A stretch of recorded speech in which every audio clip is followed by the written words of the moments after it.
Hello and welcome back to another travel risk management training series. In this particular video, we're going to be touching upon the way in which travel managers, travel security, travel assistants, and even purchase of travel insurance can save money. And we're going to be covering in particular the 3 easy steps to save your company potentially thousands of dollars on all of these services. So for those who don't know me, my name's Tony Ridley. I'm a security professional for the last several years, specialising in travel, safety and security and assistance products and services, with extensive experience and expertise in travel intelligence operations and consulting as well. So first of all, we're going to exclusively focus on the area of business travel. Business travel in itself is exclusively different to that of leisure travel, and we're going to touch on some of those key fundamentals and some of the issues associated with saving significant money for a lot of the services that many corporate buyers procure. So business travel can see us going to diverse locations. It can see a change or a set frequent process whereby we're traveling to different locations, different cities, different scenarios, and above all else, different people.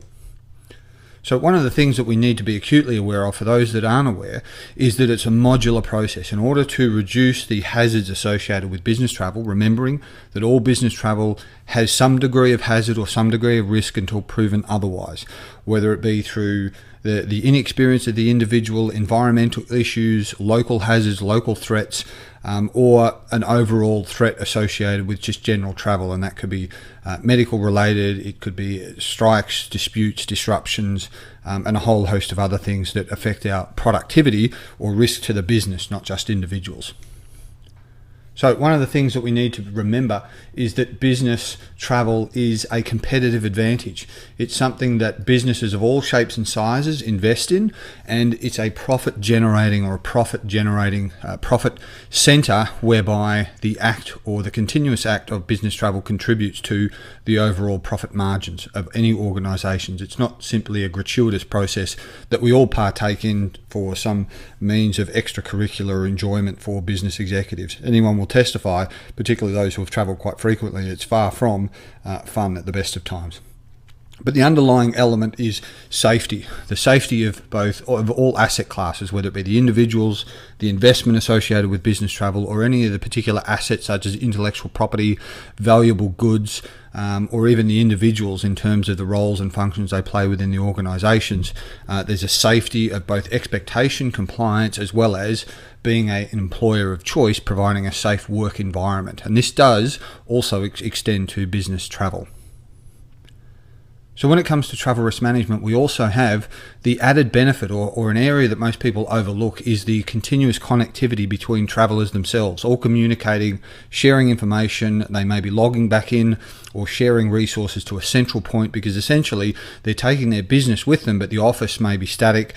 Other employees may be around the world. There may be other collaborative efforts. So we're creating our own networks, both of our exclusive business travellers, but all of those other business travellers that are travelling around the world, or even large domestic travel in some of the large continental areas without even leaving some of the larger countries like India and China. It's the equivalent of international travel, just because of the size, the distance, and the significant diversity in each and every location. So when it comes down to it, how do we actually save money? And this isn't exclusively focused on just saving money. It's about reevaluating the process that pretty much every organisation I've come across has fundamentally forgotten or forgets to revisit. And the first one is to calculate the need, to specify the requirement in the first place. Secondly is to consider the options based on the needs requirements rather than what the service industry or the providers are offering. And then third, but certainly not last, is buying smart, making sure that the product now, the product in the future, and the product as it evolves meets all of those criteria on a regular basis. Because remembering, your business and certainly your business travel will continue to evolve and change and diversify and be exposed to a number of different hazards and stimulus and delays and disputes. All of those need to be encompassing. So let's look at the first one in particular. When we talk about calculating the need, here's a couple of concerning elements, but also things to reconsider.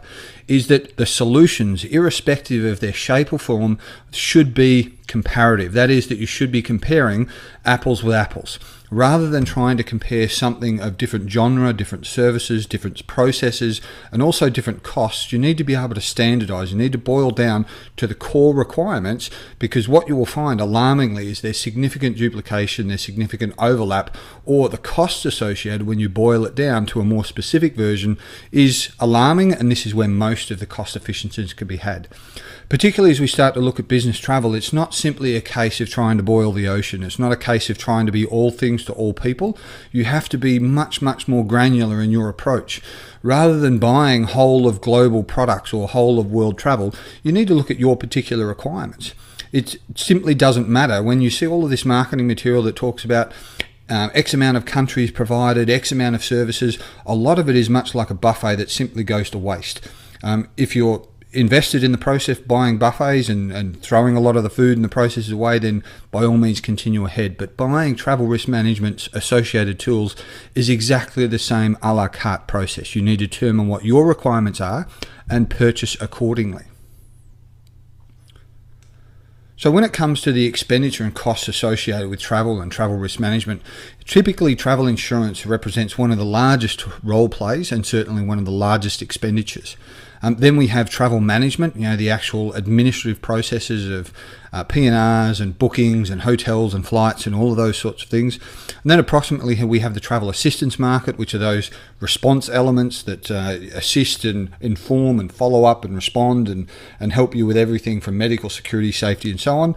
And then last, almost on a similar level, we have the brokers who play a buyer's advocate role, who advise and guide a lot of the investment process. But again, they tend to be very, very exclusively focused just in their travel insurance. There's very few capable or service providers when it comes to brokerage for travel management or travel assistance. It's a far less developed market, but again, sometimes they themselves can inflict significant costs, or they can help you with significant cost savings. Now, internally to the travel risk management quotient, you have your internal stakeholders. So you have human resources. You've then got the security elements, whether it be health, safety, or security internally. You've got your business continuity management aspects. You've got finance who play a role, obviously, who fund and sponsor the process. You've then got travel themselves, the administrative component. And last but not least, in their own particular role, depending on the industry or the size of the organisation, you have health and safety themselves. So these are all of the internal and external stakeholders. Now, the problem with the process is everybody's trying to buy their own particular product and service. They're representing their own little silo of information. Very few of these departments meet on a regular basis. If you look at all of the conferences and the gatherings around the world, they're all independently represented. What I mean is you can go to a HR function, and very rarely will you find travel assistance, brokers, travel insurance, security, business continuity management, and finance at the same venue or the same event. If you reverse that and look at the health and safety aspect, again, very rarely will you find HR, travel insurance, travel management. There are all of these independent processes where you're forced to go out and seek a number of solution processes, and that contributes to the significant wastage, and it's one of the first areas to identify where cost savings can be had. So when it comes to efficiency and economy of effort, we then start to look at where the investment, the overall investment in the initial procurement of services, as well as the ongoing costs associated. So if we look at the number of travellers associated with insurance, we then look at the utilisation of those individuals and then the expense. And this is typically in the area of claims associated. So it could be lost luggage, it could be for medical, it could be delays, disruptions, it could be flight cancellations, a whole host of other things. But we see significant gaps between the volume of travellers covered, the utilisation and the associated expense, which is not necessarily a bad thing in the sense that you're containing your costs by not having excessive claims. But then when we make a comparison between the management of travel, the booking, the processes, hotels, airlines and so on, then we look at the utilisation, and increasingly we're seeing corporate struggle with the effect of online travel agencies, with online bookings, a lot of cost-cutting measures, internet bookings, internet travel processes, and deviation from the corporate processes. Big or small, all organisations are struggling with this at the moment. And then the associated expense. So what we see is a much greater correlation between what they're spending and what they're getting their use for, because you're not buying flights that you don't utilise. You're not booking hotels typically that you're not utilise. So it's a much more balanced process. And then lastly, in the area of assistance and intelligence and security information, we see the total numbers of travellers covered, and then we look at the utilisation, and then we see the associated expense post-cost, that is post-procurement. And what we see in all of these areas is significant gaps in terms of utilisation and expenditures. So what we have is a redundancy. We have a significant wastage. That is that a lot of organisations are spending money on a population per capita, per traveller basis, and they're simply not utilising the service, and they're certainly not utilising the or seeking cost efficiencies either. So when it comes to non-utilisation, most people are simply not aware, because they're represented by various departments. Finance cashes the bills, health and safety oversees the program, HR purchase the program.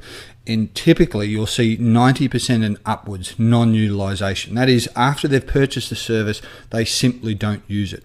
So from a health and safety compliance or even a regulatory process, a non-implementable system is as useless and legally liable as a system that simply doesn't exist. So the non-implementation, the non-following up, the non-compliance, all of those things significantly exposes the company to risk. In many instances, it probably heightens it in the reality that you've identified the requirement, you purchased a service, but you simply didn't implement it. And there's a number of case examples where organisations have been found legally liable as a result. But the disturbing element is this is also a financial perspective. Why would you continue to pay for a service that you do not use 90% of the time, or you don't use 90% of the services? This results significantly in a major drop in expenditure in terms of the outlay of capital. It's simply just wasted monies. You're getting no return on investment. It's a major investment in its own right. It's frustrating and a cost per traveller. Very few travellers are benefiting from the process. Again, it's this aggregation or consolidation that all travellers are created equal, all destinations are created equal. Therefore, we need to buy this buffet or smorgasbord solution that simply most people do not utilise or they don't visit. So secondly, we need to look at considering the options. So essentially, we've identified the fact that this needs to be a non-per traveller, non-per capita, non-population based product and service, and we need to look at the options that are available. Now, when we look at the services across the spectrum, they fall into three larger categories.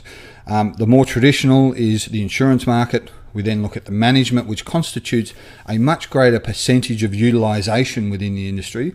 And then obviously the assistance. Assistance and insurance are very similar in terms of their utilisation. You know, you're not making claims on your travel insurance policy every single day. You're not making policy claims of 90% of your population. This post-assistance process is also very similar. Whereas management, it's simply the reason that you have to travel. It's the investment that you have to undertake before you can even undertake travel in the first instance. So it represents a much larger proportion of the investment and certainly the utilisation. So when we start to analyse all of these products and services across the spectrum, anybody and everybody in the travel management and travel services industry, the OTAs and everyone else, you start to see significant duplication. That is that a lot of them are all providing shades of similarities or commonalities, and some of them are doing very well in some areas, some are doing very poor. So you're often subsidising poorly performing products, or you're subsidising products and services that you don't use. Remember in the old days of buying computer software, where you would buy software and processes that would perform 10% of utilisation, the rest of it was simply garbage.